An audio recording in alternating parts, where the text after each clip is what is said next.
ఎదురుగా వెలుగుతున్న నీడని బెదురుగా కలుగుతున్న హాయిని తనువున తుణుకుతున్న చురుకుని మనసున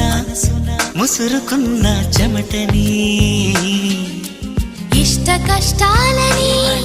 ఇప్పుడేమంటారు ఈ మోహమాటాలని మరి ఏమంటారు స్వల్ప భారాలని ఇప్పుడేమంటారు సమీప దూరాలని అసలేమంటారు జారే నింగిని దొరలాంటి దొంగని పాడే కొంగుని పరిమళించే రంగుని పొంగుతున్న సుధా గంగని ఇదాదా అదేదా మరి